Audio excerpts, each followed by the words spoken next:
ಅದು ವೆಂಕಟಾಪುರ ಎನ್ನುವ ಗ್ರಾಮ. ಆ ಊರಲ್ಲಿ ಹರಿತಾ ಚಂದ್ರಿಕಾ ಎನ್ನುವ ಅಕ್ಕ ತಂಗಿಯರಿದ್ದರು. ಕೂಲಿ ಕೆಲಸನೇ ಅವರ ಜೀವನಾಧಾರ. ಅವರು ಎಲ್ಲಿ ಕೆಲಸ ಸಿಕ್ಕಿದ್ರು ಕೂಡ ಸಂತೋಷದಿಂದ ಟಿಫಿನ್ ಬಾಕ್ಸ್ ಅನ್ನು ತೆಗೆದುಕೊಂಡು ಕೆಲಸಕ್ಕೆ ಹೊರಟು ಹೋಗ್ತಾ ಇದ್ರು. ಕತ್ತಲಾಗುವ ಸಮಯದಲ್ಲಿ ಕೆಲಸವನ್ನು ಮುಗಿಸಿಕೊಂಡು ಸಂಬಳವನ್ನು ತೆಗೆದುಕೊಂಡು ಮನೆಗೆ ಹಿಂತಿರುಗಿ ಬರ್ತಾ ಇದ್ರು. ಇರುವುದರಲ್ಲಿ ಅಡಿಗೆ ಮಾಡಿ ಸಂತೋಷದಿಂದ ಊಟ ಮಾಡಿ ಮಲಗ್ತಾ ಇದ್ರು. ಅಕ್ಕ ಚಂದ್ರಿಕಾ ಕಷ್ಟಪಟ್ರೆ ಮಾತ್ರ ನಮ್ ಜೀವನ ಚೆನ್ನಾಗಿರುತ್ತೆ ಅಂತ ಮಾತಾಡಿದ್ರೆ, ಬುದ್ಧಿವಂತಿಕೆಯಿಂದ ಕಷ್ಟಪಟ್ಟು ಕೆಲಸ ಮಾಡಿದ್ರೆ ನಮ್ಮ ಜೀವನ ಇನ್ನಷ್ಟು ಚೆನ್ನಾಗಿರುತ್ತೆ ಅಂತ ತಂಗಿಯಾದ ಹರಿತಾ ಹೇಳ್ತಾ ಇದ್ಲು. ತಂಗಿ, ನಿನ್ನ ದೃಷ್ಟಿಯಲ್ಲಿ ಬುದ್ಧಿವಂತಿಕೆ ಅಂದ್ರೆ ಕಣ್ಣಿಗೆ ಕಾಣುವುದನ್ನು ತೆಗೆದು ಮನೆಯಲ್ಲಿ ಇಡುವುದಾ? ಅಕ್ಕ, ಈ ಸೃಷ್ಟಿಯಲ್ಲಿ ಕೆಲ್ಸಕ್ಕೆ ಬಾರದಿರುವ ವಸ್ತು ಏನೂ ಇಲ್ಲ ಅಂತ ಒಬ್ಬ ಮಹಾಭಾವ ಹೇಳಿರುವ ಮಾತು ನನಗೆ ನೆನಪಿಗೆ ಬರ್ತಿದೆ. ಅದಕ್ಕೆ ಅಕ್ಕ, ದಾರಿಯಲ್ಲಿ ಸಿಗುವಂತಹ ಕಲ್ಲು, ಮಣ್ಣು, ಇಟ್ಟಿಗೆ ಇವು ಎಲ್ಲವನ್ನು ತಂದು ಮನೆಯಲ್ಲಿ ಇಡುವುದು. ಅಷ್ಟು ಯಾಕೆ ಅಕ್ಕ, ರಸ್ತೆಯಲ್ಲಿ ಸಿಗುವಂತಹ ಕಬ್ಬಿಣದ ತುಂಡುಗಳನ್ನು ಕೂಡ ತೆಗೆದುಕೊಂಡು ಬಂದು ಮನೆ ಹತ್ರ ಇಡುವ ವಿಚಾರ ನಿಂಗೆ ಗೊತ್ತು ತಾನೆ? ಗೊತ್ತು ತಂಗಿ. ಅವರವರ ಹುಚ್ಚು ಅವರಿಗೆ ಸಂತೋಷ ಅಂತ ದೊಡ್ಡವರು ಹೇಳಿದ್ದು ಸರಿ ಅನ್ಸುತ್ತೆ. ಆ ಮಾತು ನಿನಗೆ ಸರಿಯಾಗಿ ಹೊಂದುತ್ತೆ. ಹೀಗೆ ಕಲ್ಲು, ಮಣ್ಣು, ಇಟ್ಟಿಗೆ, ಕಬ್ಬಿಣದ ತುಂಡುಗಳನ್ನು ತೆಗೆದಿಡುವುದು ಬುದ್ಧಿವಂತಿಕೆ ಅಂತ ನೀನ್ ತಿಳ್ಕೊಂಡಿದೀಯಾ? ಆದ್ರೆ ಇದನ್ನ ಬುದ್ಧಿವಂತಿಕೆ ಅಂತ ಹೇಳಲ್ಲ, ಹುಚ್ಚುತನ ಅಂತಾರೆ. ಸರಿ ಅಕ್ಕ, ನನ್ನ ಹುಚ್ಚುತನ ನನಗೆ ಸಂತೋಷವನ್ನು ಕೊಡುತ್ತೆ. ಅದು ಮನೆಯಲ್ಲೇ ಇರ್ಲಿ. ಅದು ಇರುವುದರಿಂದ ನಿನಗೆ ಯಾವ ತೊಂದ್ರೆ ಇಲ್ಲ ಅಲ್ವಾ? ಅದು ಮನೆಯಲ್ಲೇ ಇರ್ಲಿ ಬಿಡಕ್ಕ, ನನಗೆ ಯಾವ ತೊಂದ್ರೆನೂ ಇಲ್ಲ ತಂಗಿ. ಹೀಗೆ ಅಕ್ಕ ತಂಗಿಯರಿಬ್ಬರು ಮಾತಾಡ್ತಾ ಇರುವಾಗ ಜೋರಾಗಿ ಮಳೆ ಬಂತು. ಆ ದಿನ ಜೋರಾಗಿ ಮಳೆ ಬಂತು. ಅಕ್ಕ ತಂಗಿಯರಿಬ್ಬರು ಕೊಡೆ ಇಟ್ಕೊಂಡು ನಿಂತಿದ್ರು. ಆ ದಿನ ಯಾರು ಕೂಡ ಅವರನ್ನು ಕೆಲಸಕ್ಕೆ ಕರೀಲಿಲ್ಲ. ಆದ್ರೂ ಅವರು ನಿಂತಿದ್ರು. ಯಾರು ಕೆಲಸಕ್ಕೆ ಕರೆಯದಿರುವ ಕಾರಣ, ತಂಗಿ ನಾವು ಮನೆಗೆ ಹೋಗೋಣ, ಈ ದಿನ ಮಳೆ ಜಾಸ್ತಿ ಇದೆ ಅಲ್ವಾ, ಯಾರು ಕೂಡ ಇವತ್ತು ಕೆಲಸಕ್ಕೆ ಕರೆಯಲ್ಲ ಅನ್ಸುತ್ತೆ. ಹೌದಕ್ಕ, ಯಾರು ಕೂಡ ನಮ್ನ ಕರ್ದಿಲ್ಲ. ಸರಿ ಬಾ ಅಕ್ಕ, ಮನೆಗೆ ಹೋಗೋಣ. ಹಾಗೆ ಅಂತೇಳಿ ಇಬ್ಬರು ಕೊಡೆ ನೀಡ್ಕೊಂಡು ಮನೆಗೆ ಬಂದು ಆರಾಮವಾಗಿ ಕೂತು ಮಾತಾಡ್ತಿದ್ರು. ಹೀಗೆ ಆ ದಿನ ಕಳೆಯಿತು. ಮಳೆ ಜಾಸ್ತಿ ಆದ ಕಾರಣ ಯಾರು ಕೂಡ ಕೆಲಸಕ್ಕೆ ಕರೀಲಿಲ್ಲ ಅಂತ ಅಕ್ಕ ತಂಗಿಯರಿಬ್ಬರು ಅರ್ಥ ಮಾಡ್ಕೊಂಡು ಅವರ ಮುಂದಿನ ಜೀವನದ ಬಗ್ಗೆ ಆಲೋಚನೆ ಮಾಡ್ತಾ ಇದ್ರು. ದಿನಸಿ ಅಂಗಡಿ ಸುಮತಿ ಅಕ್ಕನ್ ಜೊತೆ ನಾವು ಮನೆಗೆ ಬೇಕಾದ ವಸ್ತುಗಳು ಸಾಲ ತಗೊಂಡು, ಇವಾಗ ವಸ್ತುಗಳು ಕೂಡ ಮುಗಿತಾ ಇದೆ. ಇವತ್ ರಾತ್ರಿಗೆ ಏನ್ ಮಾಡೋದು ಅಂತ ಗೊತ್ತಿಲ್ಲ. ಏನ್ ಮಾಡೋದು ಅಂದ್ರೆ ಇನ್ನೇನಕ್ಕ ಮಾಡೋದು, ನೀನೇನು ಆಲೋಚನೆ ಮಾಡ್ಬೇಡ. ನೀರ್ ಕುಡ್ಕೊಂಡು ಹೊಟ್ಟೆನ ತುಂಬಿಸ್ಕೊಳ್ಳೋದು, ನಮಗೆ ಬೇರೆ ದಾರಿನೇ ಇಲ್ಲ. ಜೋರಾಗಿ ಮಳೆ ಬಂದು ನಿಲ್ಲುವುದು ಇಲ್ಲ, ಅಥವಾ ಮಳೆನೇ ಇಲ್ದೇನೋ ಕೂಡ ಇಲ್ಲ. ಏನ್ ಮಾಡೋದು? ನೀನು ಮನೆಯಲ್ಲಿ ಸ್ವಲ್ಪ ಹುಷಾರಾಗಿರು ತಂಗಿ. ನಾನು ಧರ್ಮಯ್ಯ ದೊಡ್ಡಪ್ಪ ಅವ್ರು ಇದ್ದಾರಲ್ವಾ, ಅವ್ರ ಹತ್ರ ಹೋಗಿ ಸ್ವಲ್ಪ ಮಾತಾಡಿ ಬರ್ತೀನಿ. ಅಕ್ಕ, ಸಂಬಂಧಿಕರ ಮನೆಗೆ ಹೋಗೋದೇ ಬೇಡಕ್ಕ. ಅವರು ನಮ್ಮ ಪರಿಸ್ಥಿತಿನ ಅರ್ಥ ಮಾಡಿಕೊಳ್ಳದೆ ನಮ್ಮನ್ನು ನೋಡಿ ಕೇವಲವಾಗಿ ನಗ್ತಾರಕ್ಕ. ಬೇಡಕ್ಕ ಹೋಗೋದು.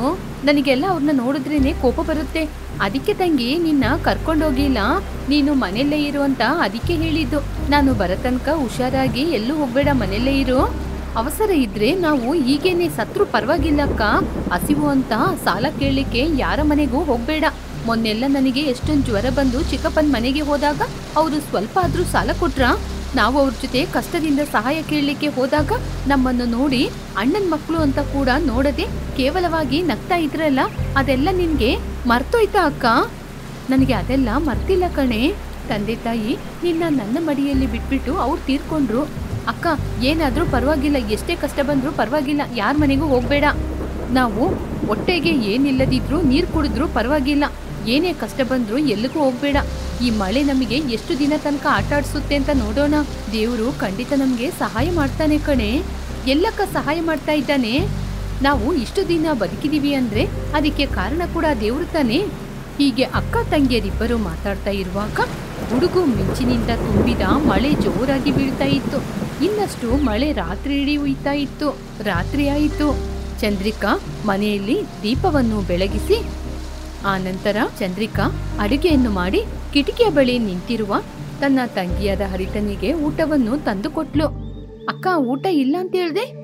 ಇಲ್ಲಮ್ಮ, ಅಕ್ಕ ಇರುವಾಗ ನಿನ್ನ ಹಾಗೆ ಮಲಗಕ್ ಬಿಡ್ತೀನಾ?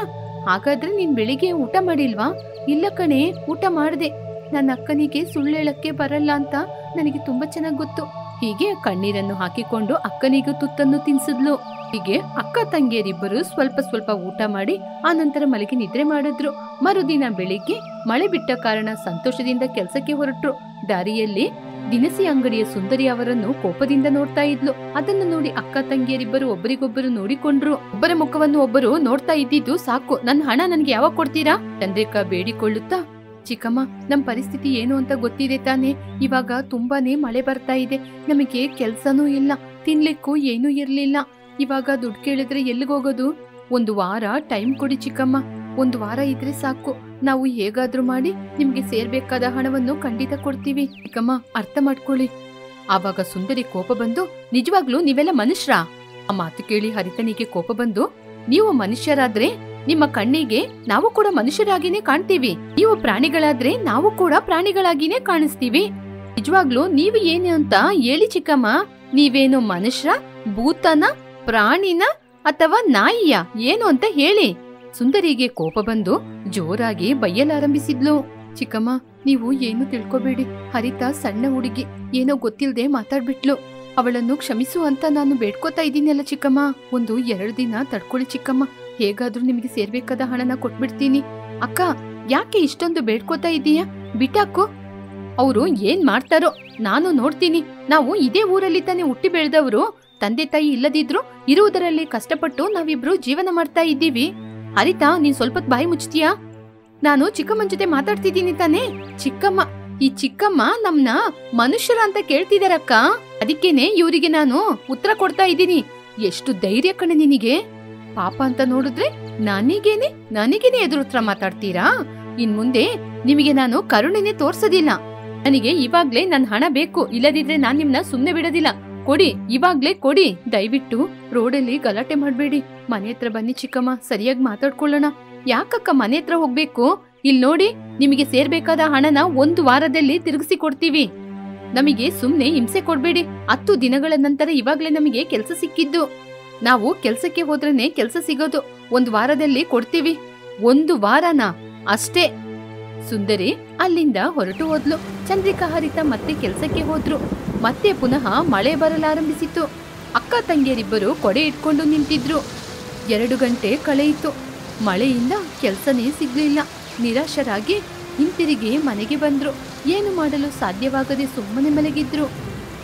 ಹಳೆ ವಸ್ತುಗಳನ್ನು ತೆಗೆದುಕೊಳ್ಳುವ, ಕಬ್ಬಿಣದ ವಸ್ತುಗಳನ್ನು ತೆಗೆದುಕೊಳ್ತೀವಿ ಅಂತ ಅನೌನ್ಸ್ಮೆಂಟ್ ಕೇಳ್ತಾ ಇತ್ತು. ಅದನ್ನು ಕೇಳಿಸಿಕೊಂಡು ಹರಿತ ಕಬ್ಬಿಣದ ತುಂಡುಗಳನ್ನು ತೆಗೆದಿಟ್ಟಿದ್ಲು. ಅಕ್ಕ, ಆ ಟ್ರ್ಯಾಕ್ಟರ್ ಬರ್ತಾ ಇದೆ, ಅವನ್ನ ನಿಲ್ಲಕ್ಕೇಳು. ಸರಿ ತಂಗಿ. ಚಂದ್ರಿಕಾ ಕೊಡೆಯನ್ನು ಹಿಡಿದುಕೊಂಡು ಹೊರಗೆ ಬಂದು ಟ್ರ್ಯಾಕ್ಟರ್ನ ನಿಲ್ಲಿಸಿದ್ಲು. ಹರಿತ ಕಬ್ಬಿಣದ ತುಂಡುಗಳನ್ನು ತೆಗೆದುಕೊಂಡು ಬಂದು ಗುಜರಿಗೆ ಹಾಕಿದ್ಲು. ಅವನು ಹಣವನ್ನು ಕೊಟ್ಟ. ಆ ಹಣವನ್ನು ತೆಗೆದುಕೊಂಡು ಅಕ್ಕ ತಂಗಿಯರಿಬ್ಬರು ಮನೆಯೊಳಗೆ ಬಂದ್ರು. ನೋಡ್ದ ಅಕ್ಕ, ಈ ಕಬ್ಬಿಣದ ತುಂಡುಗಳೆಲ್ಲ ಯಾಕೆ ಅಂತ ಹೇಳ್ದೆ. ನನ್ನ ಬುದ್ಧಿವಂತಿಕೆ ಕೆಲ್ಸಕ್ಕೆ ಬರೋದಿಲ್ಲ ಅಂತ ಹೇಳ್ದೆ. ನೋಡ್ದ ಇವಾಗ ನಮ್ನ ಹೇಗೆ ಕಾಪಾಡ್ತು ಅಂತ. ಸಾರಿ ತಂಗಿ, ಅವತ್ ನಾನಾಗೆ ಮಾತಾಡ್ಬಾರ್ದಾಗಿತ್ತು. ನನ್ನ ತಂಗಿಯ ಬುದ್ಧಿವಂತಿಕೆಯನ್ನು ವ್ಯರ್ಥ ಅಂತ ನಾನು ಯಾವಾಗ್ಲೂ ಹೇಳ್ಬಾರ್ದಾಗಿತ್ತು. ಅಯ್ಯೋ ಅಕ್ಕ, ನಮ್ಮೊಳಗೆ ನಾವು ಯಾಕಕ್ಕ ಸಾರಿ ಹೇಳ್ಕೋಬೇಕು?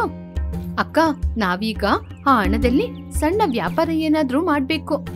ಏನು ವ್ಯಾಪಾರ ಮಾಡೋದಕ್ಕ? ಟೀ ಅಂಗಡಿ ವ್ಯಾಪಾರ ಮಾಡೋಣ. ಹಾ ಹೌದಕ್ಕ, ನಾವು ಸಣ್ಣ ಟೀ ಅಂಗಡಿ ವ್ಯಾಪಾರ ಮಾಡೋಣ. ಇದು ಮಳೆಕಾಲ, ಅದು ಅಲ್ಲದೆ ಕೆಲಸ ಮಾಡುವ ಜಾಗದಲ್ಲಿ ಟೀ ಅಂಗಡಿ ಇಲ್ಲ. ನಾವು ಟೀ ಅಂಗಡಿ ವ್ಯಾಪಾರ ಮಾಡಿದ್ರೆ ಚೆನ್ನಾಗಿ ಲಾಭ ಬರುತ್ತೆ. ಹೀಗೆ ಅಕ್ಕ ತಂಗಿಯರಿಬ್ಬರು ಆ ಹಣದಲ್ಲಿ ಒಳ್ಳೆ ದಿನವನ್ನು ನೋಡಿ ಕೂಲಿ ಜನರು ಹೋಗುವ ದಾರಿಯಲ್ಲಿ ಒಳ್ಳೆ ಟೀ ಅಂಗಡಿಯನ್ನು ಹಾಕಿದ್ರು. ಅಕ್ಕ ತಂಗಿಯರಿಬ್ಬರು ಆರಂಭಿಸಿದ ಈ ಟೀ ಅಂಗಡಿಯ ವ್ಯಾಪಾರ ಒಳ್ಳೆ ಜನರು ಬರುವುದರಿಂದ ಒಳ್ಳೆ ವ್ಯಾಪಾರವಾಗಿ ಒಳ್ಳೆ ಲಾಭ ಕೂಡ ಅವರ ಕೈ ಸೇರಿತ್ತು. ಹೀಗೆ ಬಂದ ಲಾಭದಲ್ಲಿ ದಿನಸಿ ಅಂಗಡಿಯ ಸುಂದರಿಗೆ ಹಣವನ್ನು ಕೊಟ್ರು. ಸುಂದರಿ ಸಂತೋಷಪಟ್ಲು. ನೀವು ಕೊಡ್ತೀರಾ ಅಂತ ನಂಗೆ ಗೊತ್ತಿತ್ತು ಚಂದ್ರಿಕಾ, ಆದ್ರೂ ಅವತ್ ಮಾತಾಡಿದ್ದು ತಪ್ಪೆ. ಚಿಕ್ಕಮ್ಮ, ಲೆಕ್ಕ ಹಾಕೊಳ್ಳಿ, ಸರಿಯಾಗಿರುತ್ತೆ ಕಣಮ್ಮ, ಲೆಕ್ಕ ಹಾಕುವ ಅವಶ್ಯಕತೆ ಇಲ್ಲ ಹಾಗೆ ಅಂತ ಹೇಳಿದಾಗ ಚಂದ್ರಿಕಾ ಹರಿತ ಅಲ್ಲಿಂದ ಹೊರಟು ಹೋದ್ರು. ಅಂದಿನಿಂದ ಟೀ ಅಂಗಡಿಯಲ್ಲಿ ಚೆನ್ನಾಗಿ ವ್ಯಾಪಾರವನ್ನು ಮಾಡಿಕೊಂಡು ಅಕ್ಕ ತಂಗಿಯರಿಬ್ಬರು ತುಂಬಾ ಸಂತೋಷವಾಗಿ ಇದ್ರು. ಚಂದ್ರಿಕನ ಗಂಡನಾದ ಅರವಿಂದಿಗೆ ರಜೆ ಇದ್ದ ಕಾರಣ ಅವನು ರಜೆಯಲ್ಲಿ ಗ್ರಾಮಕ್ಕೆ ಬಂದ. ಡ್ರೆಸ್ಸು, ಸೆಲ್ಫಿ ತೆಗೆಯೋದು, ರೀಲ್ಸ್ ಮಾಡೋದು ಅಂದ್ರೆ ಚಂದ್ರಿಕನಿಗೆ ತುಂಬಾ ಇಷ್ಟ. ಅವಳು ಹೀಗೆಲ್ಲ ಮಾಡೋದ್ರಿಂದ ಎಲ್ರಿಗೂ ತೊಂದರೆ ಕೊಡ್ತಿದ್ಲು. ಮನೆಗೆ ಬಂದ ಮೊದಲನೇ ದಿನ ಚಂದ್ರಿಕಾ ಅವರ ಅಮ್ಮನಾದ ಸುರೇಖನ್ ಜೊತೆ, ಅಮ್ಮ, ನಮ್ಮ ಊರಲ್ಲಿ ಫೇಮಸ್ ಟೆಂಪಲ್ ಇದೆ ಅಲ್ಲ, ಅಲ್ಲಿಗೆ ನಾನು ಹೋಗ್ತಾ ಇದ್ದೀನಿ. ಏನೇ ದೇವ್ರ ಮೇಲೆ ಇಷ್ಟೊಂದು ನಂಬಿಕೆ? ದೇವ್ರ ಮೇಲೆ ನಂಬಿಕೆ ಏನೂ ಇಲ್ಲಮ್ಮ. ಮೊನ್ನೆ ನನ್ನ ಫ್ರೆಂಡ್ ಕಾವೇರಿ ಅವಳ ಊರಿಗೆ ಹೋದಾಗ ಹೀಗೇನೆ ಒಂದು ರೀಲ್ಸ್ ಮಾಡಿ ಹಾಕಿದ್ಲು. ನಾನು ಕೂಡ ಇನ್ಸ್ಟಾಗ್ರಾಮ್ ಅಲ್ಲಿ ರೀಲ್ಸ್ ಮಾಡಿ ಹಾಕ್ಬೇಕು. ಸುರೇಖಾ ಆಶ್ಚರ್ಯಪಟ್ಟು, ಇಲ್ ನೋಡು ಚಂದ್ರಿಕಾ, ಇದು ಪಟ್ನ ಅಲ್ಲ, ಗ್ರಾಮ. ನೀನು ಇಲ್ಲಿ ಡ್ಯಾನ್ಸ್ ಎಲ್ಲ ಮಾಡಕ್ಕಾಗಲ್ಲ. ನೀನ್ ಹೋಗಮ್ಮ, ಯಾವಾಗ ನೋಡಿದ್ರು ಹೀಗೇನೆ ಹೇಳ್ತೀಯ. ಅರವಿಂದ್ ನಿದ್ರೆ ಮಾಡ್ತಾ ಇದ್ದಾರೆ, ನಾನ್ ಹೊರಡ್ತೀನಿ, ಅವ್ರು ಎದ್ದಂಗೆ ನನ್ನ ಹತ್ರ ಕಳ್ಸು ಹಾಗೆ ಅಂತ ಹೊರಟ್ಲು.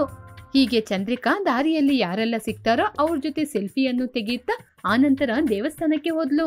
ಹೀಗೆ ದೇವಸ್ಥಾನಕ್ಕೆ ಹೋಗಿ ಅಲ್ಲಿ ಡ್ಯಾನ್ಸ್ ಮಾಡ್ಕೊಂಡು ರೀಲ್ಸ್ ಮಾಡ್ಕೊಂಡು ಅದನ್ನು ಇನ್ಸ್ಟಾಗ್ರಾಮ್ ಅಲ್ಲಿ ಹಾಕಿದ್ಲು. ಗ್ರಾಮದ ಜನರೆಲ್ಲ ಚಂದ್ರಿಕನ ಡ್ಯಾನ್ಸ್ ನೋಡಿ ನಗ್ನಗ್ತಾ ಇದ್ರು. ಸ್ವಲ್ಪ ಸಮಯದಲ್ಲಿ ಅಲ್ಲಿಗೆ ಅರವಿಂದ್ ಬಂದ. ತಕ್ಷಣ ಚಂದ್ರಿಕನ ಫೋನನ್ನು ಕಿತ್ಕೊಂಡು, ಚಂದ್ರಿಕಾ ನೀನು ಏನ್ ಮಾಡ್ತಾ ಇದೀಯ ಅಂತ ಗೊತ್ತಾಗ್ತಿದ್ಯಾ? ಏನ್ ಮಾಡ್ತಾ ಇದ್ದೀನಿ? ಡ್ಯಾನ್ಸ್ ಮಾಡಿ ಆಗ್ತಾ ಇದ್ದೀನಿ ನೋಡಿ. ನನ್ ಡ್ಯಾನ್ಸ್ ಎಲ್ರಿಗೂ ಇಷ್ಟ ಆಗಿದೆ ನೋಡಿ. ನನ್ ಡ್ಯಾನ್ಸ್ ನೋಡಿ ಎಲ್ರು ನನ್ ಜೊತೆ ಸೆಲ್ಫಿ ತೆಗಿಲಿಕ್ಕೆ ಬಂದಿದ್ದಾರೆ. ಅಯ್ಯೋ ಹುಚ್ಚಿ, ಅವರೆಲ್ಲ ನಿನ್ ಡ್ಯಾನ್ಸ್ ನೋಡಿ ಬರ್ಲಿಲ್ಲ, ನಿನ್ನ ನೋಡಿ ನಗ್ತಾ ಇದ್ದಾರೆ, ಗೊತ್ತಾಗಿಲ್ವಾ? ಹೀಗೆ ಎಲ್ಲ ಮಾಡಿ ನನ್ ಮರ್ಯಾದಿನ ಯಾಕೆ ತೆಗಿತಾ ಇದೀಯ ಚಂದ್ರಿಕಾ? ಎಲ್ರ ಮುಂದೆ ನನ್ ಮರ್ಯಾದೆ ಹೋಗ್ತಿದೆ ಹಾಗೆ ಅಂತ ಕೋಪದಿಂದ ಮನೆಗೆ ಹೇಳ್ಕೊಂಡೋದ. ಹೀಗೆ ಅವರು ಮನೆಗೆ ಹೋಗ್ತಾ ಇದ್ದಂಗೆ ತಾಯಿ ಸುರೇಖಾ, ತಂದೆಯಾದ ಶೇಖರ್ ಮನೆಯ ಜಗಲಲ್ಲಿ ಕೂತ್ಕೊಂಡು ಮಾತಾಡ್ತಿದ್ರು. ಅರವಿಂದ್ ಕೋಪದಿಂದ ಚಂದ್ರಿಕನ ಕರ್ಕೊಬರೋದ್ನ ನೋಡಿ, ಏನಪ್ಪಾ ಕೋಪದಿಂದ ಚಂದ್ರಿಕನ ಕರ್ಕೊಂಬರ್ತಿದ್ದೀರಾ? ಚಂದ್ರಿಕಾ ನನ್ ಮುದ್ದಿನ ಮಗಳು. ನೋಡಿ ಡ್ಯಾಡಿ, ನಾನು ಏನು ಮಾಡಿದಾಗ ಕೋಪ ಪಡ್ತಿದ್ದಾರೆ ಅರವಿಂದ್. ಏನಾಯ್ತು ಅಳಿ ಅಂದ್ರೆ, ಅಂಕಲ್ ಚಂದ್ರಿಕಾ ದೇವಸ್ಥಾನಕ್ಕೆ ಹೋಗಿ ಡ್ಯಾನ್ಸ್ ಮಾಡ್ಕೊಂಡು ರೀಲ್ಸ್ ಮಾಡ್ತಿದ್ದಾಳೆ. ಆ ಡ್ಯಾನ್ಸ್ ನ ನೋಡಿ ಊರಿನ ಜನ ಎಲ್ಲ ಸುತ್ತ ನಿಂತ್ಕೊಂಡು ನಗ್ತಾ ಇದ್ದಾರೆ. ಚಂದ್ರಿಕಾನ ಇಲ್ಲಿಗೆ ಕರ್ಕೊಂಬರಷ್ಟರಲ್ಲಿ ನನ್ ಜೀವ ಹೋಗಿ ಬಂದಿದೆ. ಏನಮ್ಮ ದೇವಸ್ಥಾನದ ಮುಂದೆ ರೀಲ್ಸ್ ಮಾಡ್ತಾ ಇದ್ದ? ಹೌದು ಡ್ಯಾಡಿ. ಈಗೆಲ್ಲ ಮಾಡೋದು ತಪ್ಪಮ್ಮ. ಡ್ಯಾಡಿ, ನಾನು ಡ್ಯಾಡ್ ಲಿಟಲ್ ಪ್ರಿನ್ಸೆಸ್ ನಂಗೆ ಗೊತ್ತಿಲ್ವಲ್ಲ. ನೋಡಿದ್ರ, ನಾನ್ ನಿಮ್ಗೆ ಹೇಳ್ತಾನೆ ಇದ್ದೆ, ಆದ್ರೂ ಇವಳನ್ನ ನೀವು ಮುದ್ದಿನಿಂದ ಸಾಕಿದೀರಾ. ಇವಾಗ ಇವಳಿಗೆ ಏನು ಯಾವಾಗ ಏನ್ ಮಾಡ್ಬೇಕು ಅಂತಾನೆ ಗೊತ್ತಿಲ್ಲ. ಏನೇ ನನ್ ಮಗಳನ್ನ ಹಾಗೆ ಹೇಳ್ತಿದೀಯಾ? ಎಷ್ಟು ದಿನಗಳ ನಂತರ ಬಂದಿದ್ದಾಳೆ ಅಮ್ಮ ಚಂದ್ರಿಕಾ. ನಿಮ್ಮಮ್ಮ ಹಾಗೇನೆ ಮಾತಾಡ್ತಾಳೆ, ನೀನ್ ಹೋಗಮ್ಮ ಮನೆಯೊಳಗೆ. ಅದರಲ್ಲಿ ಅವಳು ಮಾಡಿದಂತಹ ಡ್ಯಾನ್ಸ್ಗೆ ಇನ್ಸ್ಟಾಗ್ರಾಮ್ ಅಲ್ಲಿ ಲೈಕ್ ಬಂತು. ಡ್ಯಾಡಿ, ಇಲ್ಲಿ ನೋಡಿ, ನಾನ್ ಮಾಡಿದ ಡ್ಯಾನ್ಸಿಗೆ ಎಷ್ಟೊಂದು ಲೈಕ್ ಬಂದಿದೆ ಅಂತ. ಹಾಗೆ ಹೇಳಿದ ತಕ್ಷಣ ಸುರೇಖನಿಗೆ ಚಂದ್ರಿಕನ್ ಮೇಲೆ ಕೋಪ ಬಂತು. ಅಷ್ಟೇ, ಚಂದ್ರಿಕಾ ಅಲ್ಲಿಂದ ಹೊರಟು ಮನೆಯೊಳಗೆ ಹೋದ್ಲು. ಹೀಗೆ ರಾತ್ರಿ ಆಯಿತು. ಚಂದ್ರಿಕಾ ಫುಡ್ ಲಾಗ್ ಮಾಡ್ಬೇಕು ಅನ್ಕೊಂಡಿದ್ಲು. ಚಂದ್ರಿಕಾ ಹಾಲಲ್ಲಿರುವ ಅವಳ ತಾಯಿ ಜೊತೆ ಬಂದು, ಅಮ್ಮ, ನನ್ ಫ್ರೆಂಡ್ಸು ಫುಡ್ ಲಾಗ್ ಕೇಳ್ತಾ ಇದ್ದಾರೆ, ಅದಕ್ಕೋಸ್ಕರ ನಾನು ಹೊಸದಾಗಿ ಅಡಿಗೆ ಮಾಡ್ತೀನಿ. ರಾತ್ರಿಗೆ ನೀನ್ ಅಡಿಗೆ ಮಾಡ್ಬೇಡ, ನಾನ್ ಮಾಡ್ಕೋತೀನಿ. ಯಾವತ್ತಾದ್ರೂ ನಮಗೋಸ್ಕರ ನೀನು ಅಡಿಗೆ ಮಾಡಿ ಕೊಟ್ಟಿದೀಯಾ? ಇವಾಗ ಫ್ಯಾನ್ಸ್ಗೋಸ್ಕರ ಅಡಿಗೆ ಮಾಡ್ತೀಯಾ? ಅಯ್ಯೋ ಅಮ್ಮ, ನೀವ್ ಯಾವಾಗ ನೋಡಿದ್ರು ಏನಾದ್ರೂ ಒಂದ್ ಹೇಳ್ತಾನೆ ಇರ್ತೀರಾ. ನಾನು ಹೋಗಿ ಅಡಿಗೆ ಮಾಡ್ತೀನಿ. ಹೌದು, ಇಷ್ಟಕ್ಕೂ ಏನ್ ಅಡಿಗೆ ಮಾಡ್ತೀಯಾ ಚಂದ್ರಿಕಾ? ಅಮ್ಮ, ಇನ್ನು ನಾನು ಏನು ಡಿಸೈಡ್ ಮಾಡಿಲ್ಲ. ಕಿಚನಿಗೆ ಹೋಗಿ ಅಲ್ಲಿರುವ ತರಕಾರಿನ ನೋಡೋದ್ಮೇಲೆನೆ ಡಿಸೈಡ್ ಮಾಡೋದು. ನೀನು ಏನ್ ಅಡಿಗೆ ಮಾಡ್ತೀಯ ಏನೋ, ನಂಗೆ ಭಯ ಆಗ್ತಿದೆ ಕಣೆ. ಮಮ್ಮಿ, ನಾನ್ ಮಾಡಿದ್ರು ಬೈತೀಯ, ಮಾಡದಿದ್ರು ಬೈತೀಯ. ನನಗೆ ಟೈಮ್ ಆಯ್ತು, ನಾನ್ ಹೊರಡ್ತೀನಿ ಹಾಗೆ ಅಂತ ಅಡಿಗೆ ರೂಮಿಗೆ ಹೋದ್ಲು. ಆಗ ಅವಳಿಗೆ ಅಲ್ಲಿ ಆಗಲ್ಕಾಯಿ ಸಿಕ್ತು. ಆಗಲ್ಕಾಯಲ್ಲಿ ಸ್ವೀಟ್ ಮಾಡಿದ್ರೆ ಚೆನ್ನಾಗಿರುತ್ತೆ ಅಲ್ವಾ? ಇದುವರೆಗೂ ಯಾರು ಕೂಡ ಇಂಥ ಡಿಶ್ನ ಮಾಡ್ಲೇ ಇಲ್ಲ. ಹಾಗೇನೇ ಈ ಅಡುಗೆಗೆ ಹೊಸದಾಗಿ ಹೆಸರಿಡ್ಬೇಕು. ಹೀಗೆ ಆಲೋಚನೆ ಮಾಡ್ತಾ ಮಾಡ್ತಾ ಅವಳಿಗೆ ಒಂದು ಅಡಿಗೆಯ ಹೆಸರು ಯೋಚನೆಗೆ ಬಂತು. ನಿದ್ರೆ ಇಲ್ಲದ ಪೊಂಗಲ್. ಆಹಾ, ಹೆಸರು ಕೇಳಲಿಕ್ಕೆ ಎಷ್ಟೊಂದು ಚೆನ್ನಾಗಿದೆ, ಇದನ್ನೇ ಇಡ್ತೀನಿ ಹಾಗೆ ಅಂತ ಅವಳು ಆಗಲ್ಕಾಯಲ್ಲಿ ಸ್ವೀಟ್ ಮಾಡ್ತಾ ಇದ್ಲು. ಆ ಸುವಾಸನೆಗೆ ಅವಳ ತಾಯಿ ಬಂದು, ಏ ಚಂದ್ರಿಕಾ, ಏನೇ ಅಡಿಗೆ ಮಾಡ್ತಿದೀಯಾ? ವಾಸನೆ ಇಷ್ಟೊಂದು ಕೇವಲವಾಗಿ ಬರ್ತಿದೆ. ನಾನೊಂದು ಹೊಸ ಸ್ವೀಟ್ ಮಾಡ್ತಾ ಇದ್ದೀನಿ, ಇಂಥದ್ದು ಯಾರು ಮಾಡ್ಲೇ ಇಲ್ಲ. ಅಂತ ಸ್ವೀಟ್ ಏನೇ ಮಾಡ್ದೆ? ಅಮ್ಮ, ಆಗಲ್ಕಾಯಲ್ಲಿ ಸ್ವೀಟ್ ಮಾಡಿದೀನಮ್ಮ. ಚಂದ್ರಿಕನ ಮಾತು ಕೇಳಿದ ತಕ್ಷಣ ಸುರೇಖಾ ಆಶ್ಚರ್ಯಪಟ್ಲು. ಏನ್ ಮಮ್ಮಿ, ಹೆಸರು ಹೊಸದಾಗಿದೆಯಾ? ಈ ರೀತಿ ಆಗಲ್ಕಾಯಲ್ಲಿ ಯಾರು ಸ್ವೀಟ್ ಮಾಡ್ಲೇ ಇಲ್ಲ. ಇದನ್ನ ಇನ್ಸ್ಟಾಗ್ರಾಮ್ ಅಲ್ಲಿ ಹಾಕಿದ್ರೆ ಎಷ್ಟು ಲೈಕ್ ಬರುತ್ತೆ ಗೊತ್ತಾ? ನೀನು ಅಡಿಗೆ ಮಾಡ್ತೀಯ ಅಂದಾಗ ಏನು ಅಂತ ತಿಳ್ಕೊಂಡೆ, ಇವಾಗ ಇಂಥ ಶಾಕ್ ಎಲ್ಲ ಕೊಡ್ತಾ ಇದೀಯಾ? ಮಮ್ಮಿ, ಮೊದ್ಲು ಇಲ್ಲಿಂದ ಹೊರಟೋಗಿ, ನಾನು ಇನ್ನು ವೆರೈಟಿ ಫುಡ್ನೆಲ್ಲ ಮಾಡ್ಬೇಕು. ರೇಖಾ ತಲೆ ಮೇಲೆ ಕೈ ಇಟ್ಕೊಂಡು ಕಿಚನಿಂದ ಹೊರಗೆ ಬಂದ್ಲು. ಹೀಗೆ ಚಂದ್ರಿಕಾ ಆನಂತರ ಪೊಂಗಲ್ ಮಾಡಲಾರಂಭಿಸಿದ್ಲು. ಅದನ್ನ ಕೂಡ ಕ್ಯಾಮರಾದಲ್ಲಿ ಶೂಟ್ ಮಾಡಿದ್ಲು. ಹೀಗೆ ಪೊಂಗಲು ಕೂಡ ಆಯಿತು. ಮಮ್ಮಿ, ಡ್ಯಾಡಿ, ಅರವಿಂದ್, ಎಲ್ಲರೂ ಬನ್ನಿ, ಡಿನ್ನರ್ ಎಲ್ಲ ರೆಡಿ ಆಗಿದೆ. ಡಿನ್ನರ್ ವೆರೈಟಿಯಾಗಿ ಮಾಡಿದ್ದೀನಿ. ಹೀಗೆ ಚಂದ್ರಿಕಾ ಕರೆದ ತಕ್ಷಣ ಎಲ್ಲರೂ ಅವರ ರೂಮಿನಿಂದ ಡೈನಿಂಗ್ ಟೇಬಲಿಗೆ ಬಂದ್ರು. ಏನಮ್ಮ, ಏನೋ ಹೊಸದಾಗಿ ಅಡಿಗೆ ಮಾಡಿದ್ಯಂತೆ, ನಿಮ್ಮ ಅಮ್ಮ ಹೇಳಿದ್ಲು. ಹೌದು ಡ್ಯಾಡಿ, ಹಾಗೆ ಅಂತ ಅವಳು ಮಾಡಿದ ಅಡಿಗೆಯನ್ನು ತೋರಿಸಿದ್ಲು. ಅಪ್ಪ, ಇದು ಆಗಲ್ಕಾಯಿ ಸ್ವೀಟ್ಸ್, ಇದು ನಿದ್ರೆ ಇಲ್ಲದ ಪೊಂಗಲ್. ಸರಿ ಅಮ್ಮ, ಏನೋ ಒಂದು ಮಾಡಿದ್ಯಾ, ನಂಗೆ ಹಸಿವಾಗ್ತಿದೆ, ಮೊದಲು ಹಾಕು. ಹೀಗೆ ಚಂದ್ರಿಕಾ ಎಲ್ಲರಿಗೂ ಬಡಿಸಿದ್ಲು. ಮೊದಲು ಆ ಸ್ವೀಟ್ಸ್ ಅನ್ನು ಅರವಿಂದ್ ತಿಂದ. ಅರವಿಂದ್ ತಿಂದ ತಕ್ಷಣ ಹೊಟ್ಟೆಯಲ್ಲಿರೋದೆಲ್ಲ ಹೊರಗೆ ಬಂತು. ಏ ಚಂದ್ರಿಕಾ, ಸಕ್ಕರೆಗೆ ಬದಲು ಉಪ್ಪಾಕಿದ್ಯಾ ಕಣೆ, ಯಾವಾಗಾದ್ರೂ ನೀನು ಕಿಚನ್ ಪಕ್ಕ ಹೋಗಿದೀಯಾ? ಹಾಗೆ ಹೇಳಿದ ತಕ್ಷಣ ಚಂದ್ರಿಕಾ ಕೂಡ ಸ್ವೀಟ್ನ ತಿನ್ನೋಡಿದ್ಲು. ಸಾರಿ ಅರವಿಂದ್, ಸಕ್ಕರೆಗೆ ಬದಲು ಉಪ್ಪಾಕಿದೀನಿ. ಇವಾಗ ಪೊಂಗಲ್ ತಿನ್ನೋಡು, ಅದು ತುಂಬಾ ರುಚಿಯಾಗಿರುತ್ತೆ. ಹಾಗೆ ಅಂತ ಪೊಂಗಲ್ ಹಾಕಿದ್ಲು. ಖಾರದಿಂದ ಅರವಿಂದ್ ಕಣ್ಣಲ್ಲಿ ನೀರು ಬಂತು. ಏನೇ ಈ ಪೊಂಗಲಲ್ಲಿ ಇಷ್ಟೊಂದು ಖಾರ ಹಾಕಿದೀಯಾ? ಹೌದಾ, ಸರಿ ಪರವಾಗಿಲ್ಲ, ನಂಗೆ ಗೊತ್ತಿಲ್ಲ ಅಲ್ವಾ ಎಷ್ಟು ಖಾರ ಹಾಕ್ಬೇಕು ಅಂತ. ಇದೊಂದ್ಸಲ ಅಡ್ಜಸ್ಟ್ ಮಾಡ್ಕೊಳ್ಳಿ ಪ್ಲೀಸ್. ಅಡ್ಜಸ್ಟ್ ಮಾಡಿ ಊಟ ಮಾಡಿ, ನಾಳೆ ಹೊಸ ವೆರೈಟಿ ಮಾಡ್ತೀನಿ. ಅಮ್ಮ ತಾಯೇ, ಸಾಕಮ್ಮ, ನೀನ್ ಮಾಡಿದ ಅಡುಗೆ ಎಲ್ಲ ಸಾಕು. ಇನ್ಮೇಲೆ ಕಿಚನ್ ಪಕ್ಕ ಹೋದ್ರೆ ನಿನ್ ಕಾಲ್ನ ಕಡಿತೀನಿ. ಹಾಗೆ ಹೇಳಿ ಸುರೇಖಾ ಹೋಗಿ ಮತ್ತೆ ಅಡಿಗೆ ಮಾಡಲಾರಂಭಿಸಿದ್ರು. ಚಂದ್ರಿಕಾ ಮಾಡುವ ಕೆಲಸದಿಂದ ಎಲ್ಲರಿಗೂ ತೊಂದರೆನೇ ಆಗ್ತಾ ಇತ್ತು. ಮರುದಿನ ಬೆಳಿಗ್ಗೆ ಚಂದ್ರಿಕನ ತಾಯಿ ಕೈಯಲ್ಲಿ ಹಾಲಿನ ಪಾತ್ರೆಯನ್ನು ಹಿಡ್ಕೊಂಡು ನಿಂತಿದ್ಲು. ಅಷ್ಟರಲ್ಲಿ ಅಲ್ಲಿಗೆ ಚಂದ್ರಿಕಾ ಬಂದು, ಮಮ್ಮಿ ಎಲ್ಲಿಗೆ ಹೋಗ್ತಿದ್ದೀರಾ? ಹಾಲ್ ಕರೆಯುವ ಸಮಯ ಆಯ್ತಲ್ಲ, ಅದಕ್ಕೆ ಹಾಲ್ ತೆಗಿಲಿಕ್ಕೆ ಹೋಗ್ತಿದ್ದೀನಿ. ಮಮ್ಮಿ ಪ್ಲೀಸ್ ಮಮ್ಮಿ, ನಾನು ಬರ್ತೀನಿ. ಯಾಕಮ್ಮ, ಅಲ್ಲಿ ಕೂಡ ಬಂದು ತೊಂದರೆ ಕೊಡ್ತೀಯಾ? ಇಲ್ಲ ಮಮ್ಮಿ, ಹಾಲ್ ಕರಿಯೋದನ್ನ ಶೂಟ್ ಮಾಡ್ಲಿಕ್ಕೆ. ಅಯ್ಯೋ ದೇವ್ರೆ, ಅಂತ ಕೆಲ್ಸ ಎಲ್ಲ ಮಾಡ್ಬೇಡಮ್ಮ, ನೀನು ದಯವಿಟ್ಟು ಆ ಕಡೆ ಬರ್ಲೇಬೇಡ. ಹಾಗೆ ಅಂತ ಹೇಳಿದ್ರು ಕೂಡ ಚಂದ್ರಿಕಾ ಹಿಂದೇನೆ ಹೋದ್ಲು. ಹೀಗೆ ಸುರೇಖಾ ಹಾಲ್ ಕರಿತಾ ಇದ್ದಂಗೆ ಚಂದ್ರಿಕಾ ಅದನ್ನು ಮೊಬೈಲಲ್ಲಿ ವಿಡಿಯೋ ಮಾಡ್ತಾ ಇದ್ಲು.